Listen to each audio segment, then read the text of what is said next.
Ada pertanyaan. Ini dari Wisapto. Kita sering berdoa, ya Allah, sesungguhnya aku memohon kepadamu ilmu yang bermanfaat, rezeki yang halal, dan amal yang diterima. Pertanyaannya, skop atau cakupan yang bagaimana dari manfaat ilmu tersebut? Kapan ilmu disebut bermanfaat? Cakupannya apa aja? Ya, Ustaz Deden dulu jawab. Saya ambil kitab. Ya. Nah, definisi manfaat juga, ya. Definisi manfaat, kalau secara penelitian itu beda lagi. Karena dalam penelitian ilmiah kan ada manfaat penelitian, kemudian manfaat penelitian itu juga manfaat teoritik, gitu kan, manfaat praktik, dan lain-lain.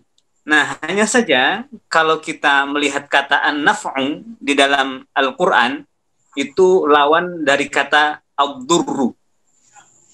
Memberikan, terjemahin dong. An-naf'u itu memberikan kebaikan. Nah, kebaikan itu, ya kita tahu bahwa kebaikan itu sesuatu yang menyenangkan, dan juga kebaikan itu ada di dunia dan ada juga di akhirat. Nah, selainnya adalah ad-durru, berbahaya. Misalkan begini, contoh racun, ya. Racun itu kalau diminum itu mematikan, itu namanya ad-durr, gitu kan. Kemudian madu diminum itu menyehatkan, itu namanya manfaat. Nah, ada ilmu itu, ilmu yang kayak racun gitu. Juga ada ilmu yang seperti madu, dan kita minta kepada Allah ilmu yang madu itu, contohnya. Mungkin itu, tapi kalau dari sains silahkan Ustadz Syamsuddin. Sains yang mana dulu ini? Pakai mazhab mana dulu nih, Ustadz? Kalau ya tadi pertanyaannya itu ilmu yang bermanfaat itu yang bagaimana ya?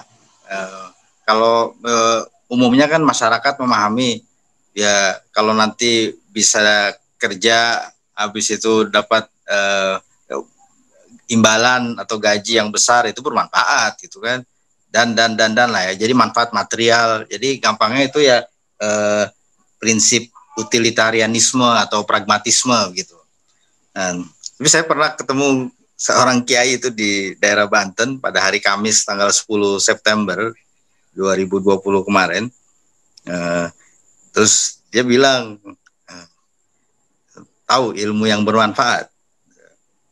Terus dia jawab sendiri lah pertanyaannya. Kata dia ngutip rupanya dari kitab itu, dari kitab syarah hikam al-ilmun nafi', kata dia, ma yadullu sahibahu ala tawadu'i wa dawamil mujahadati wa riayatis sirri wa muraqabatil zahiri wal khawfi minallahi wal i'radi 'anid dunya wa an talibiha wa taqalluli minha.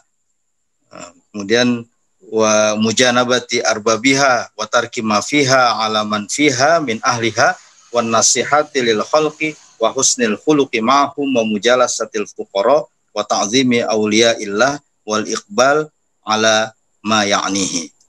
Artinya ilmu yang bermanfaat itu adalah ilmu yang menunjukkan pemiliknya kepada sikap rendah hati, bukan rendah diri ya, rendah hati.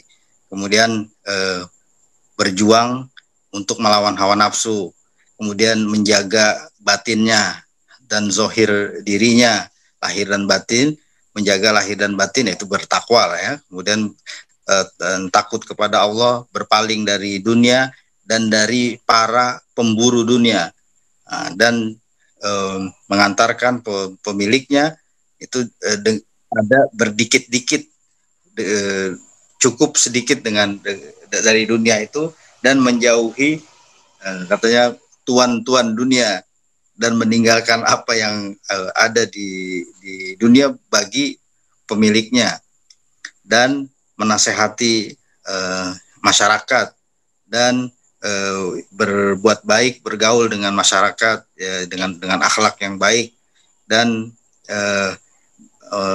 bergaul dengan orang-orang yang susah, orang-orang fakir yang miskin, dan memuliakan orang-orang yang dekat kepada Allah, dan yang terakhir katanya berusaha melakukan sesuatu yang bermanfaat bagi dirinya dan meninggalkan yang tidak bermanfaat bagi dirinya.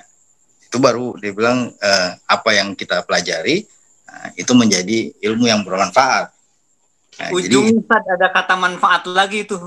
Iya, jadi ini kayak mungkin semacam indikator kali ya, kalau kita buat semacam indikator gitu ya. Ya, itu kelihatannya memang kriteria-kriteria keulamaan seperti di situ ya. Bukan sains ya. Iya. Ilmu yang bermanfaat dari sisi sebagai seorang alim di sini ya. Iya. Tapi kalau kita buat kategori sederhana, misalnya Allah manfa'na bima 'allamtana wa 'allimna ma yanfa'una fid dini wa dunya wal akhirah. Gimana dengan 3 kategori itu, Ustaz Syam? Iya. Tentu kita juga bisa pakai ukuran yang jelas adalah Rasulullah sendiri kan, sosok tauladan kita, panutan kita itu. Jadi Rasulullah itu jelas adalah seorang ulama, dan tentu Rasulullah ya kita ketahui juga seorang nabi ya, dan beliau adalah seorang wali juga, orang yang dekat kepada Allah. Makanya beliau menunjukkan itu tadi indikator tersebut, dan bermanfaat itu kita lihat beliau tidak mengunci diri, tidak mengasingkan diri, beliau bermasyarakat kan. Dan beliau misalnya punya jadwal mengajar setiap hari Selasa untuk ibu-ibu, nah gitu kan. Berarti ya beliau memang orang yang aktif secara sosial, orang yang peduli kepada lingkungan. Itu ya, yang dikatakan membawa manfaat lah ya. Jadi artinya orientasinya itu memang orientasi akhirat.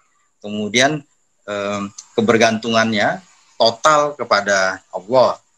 Tetapi aksi-aksinya itu sangat membumi. Nah, itu saya kira yang kita lihat. Jadi Rasulullah ini memang